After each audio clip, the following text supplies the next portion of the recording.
Bismillahirrahmanirrahim. Assalamualaikum warahmatullahi wabarakatuh. Perkenalkan, nama saya Ahmad Ferdi, mahasiswa dari Institut Agama Islam Asia de Sengkang, Prodi Pendidikan Agama Islam. Di sini saya untuk memenuhi tugas mata kuliah bimbingan konseling, dan dosen pengampu saya yaitu Samsul Alim Bahri, SPD MPD.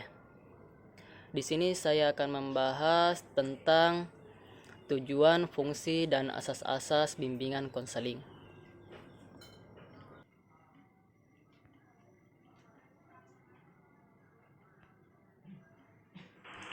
Baik, langsung saja tujuan bimbingan konseling. Yang pertama, membantu siswa mengembangkan seluruh potensinya seoptimal mungkin. Dua, mengatasi kesulitan dalam memahami dirinya sendiri. Tiga, mengatasi kesulitan dalam memahami lingkungan di sekitar siswa, meliputi lingkungan sekolah, keluarga, pekerjaan, sosial ekonomi, dan kebudayaan. Empat, mengatasi kesulitan dalam mengidentifikasi dan memecahkan yang dialami siswa. Lima, mengatasi kesulitan siswa dalam menyalurkan kemampuan, minat, dan bakatnya dalam bidang pendidikan dan pekerjaan. 6. Memperoleh bantuan secara tepat dari pihak-pihak di luar sekolah untuk mengatasi kesulitan-kesulitan yang tidak dapat dipecahkan di sekolah tersebut.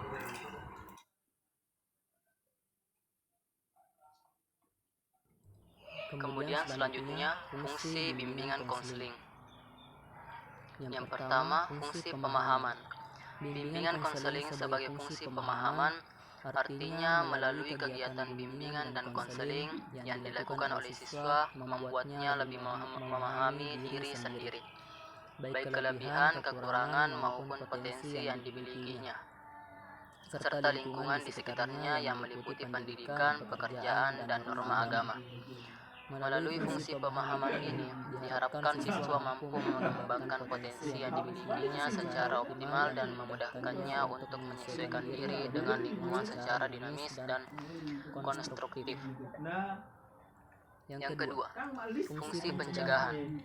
Bimbingan konseling juga memiliki fungsi pencegahan, yaitu mengantisipasi berbagai masalah yang mungkin terjadi dan melakukan berbagai upaya pencegahan agar tidak dialami oleh siswa karena dapat menghambat, mengganggu, ataupun menimbulkan kesulitan dan kerugian tertentu dalam proses perkembangannya.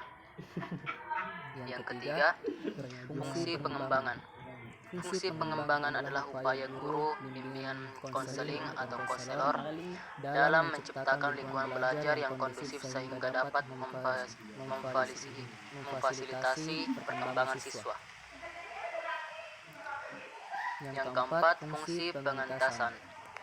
Fungsi yang satu ini berkaitan erat dengan pemberian bantuan kepada siswa yang sudah mengalami masalah baik dalam aspek pribadi, sosial, belajar, dan karir.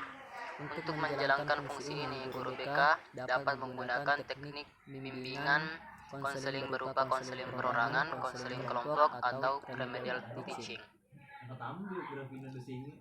Yang kelima, fungsi penyaluran. Fungsi penyaluran adalah fungsi bimbingan dan konseling dalam membantu siswa dalam memilih kegiatan ekstrakurikuler, jurusan atau program studi, serta karir dan jabatan yang sesuai dengan minat bakat, keahlian, dan kepribadian siswa. Dalam melaksanakan fungsi ini, guru BK perlu bekerja sama dengan berbagai pihak, baik di dalam maupun di luar lembaga pendidikan. Yang keenam, fungsi adaptasi. Fungsi bimbingan dan konseling tidak hanya dilakukan untuk siswa saja, tapi juga guru, kepala sekolah, dan para pelaksana pendidikan lainnya. Salah satu fungsi bimbingan konseling untuk para pelaksana pendidikan adalah fungsi adaptasi.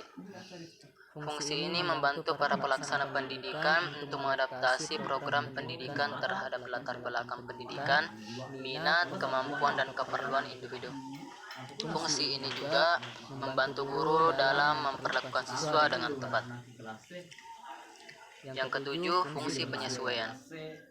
Fungsi penyesuaian adalah fungsi bimbingan dan konseling dalam membantu siswa agar dapat menyesuaikan diri secara dinamis dan konstruktif terhadap program pendidikan, peraturan sekolah, atau norma agama.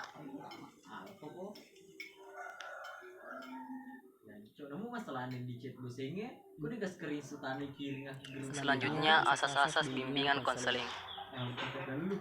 Yang pertama, asas kerahasiaan, yaitu guru BK merahasiakan data dan keterangan yang diberikan oleh siswa sehingga tidak boleh dan tidak layak untuk diketahui orang lain. Yang kedua, asas kesukarelaan, yaitu adanya kesukaan dan kerelaan siswa menjalani atau mengikuti kegiatan yang diperuntuk baginya. Kemudian, yang ketiga, asas kemandirian, yaitu asas yang menunjukkan tujuan umum dari layanan bimbingan dan konseling, yaitu siswa sebagai sasaran layanan bimbingan konseling diharapkan dapat menjadi individu yang mandiri dengan ciri-ciri mengenal dan menerima diri sendiri maupun lingkungannya, mampu mengambil keputusan dan lainnya. Yang keempat, asas kekinian, yaitu asas yang berfokus pada permasalahan yang dihadapi siswa sekarang. Sementara kondisi masa lampau dan masa depan dianggap sebagai dampak dan memiliki keterkaitan dengan apa yang ada dan diperbuat oleh siswa pada masa sekarang.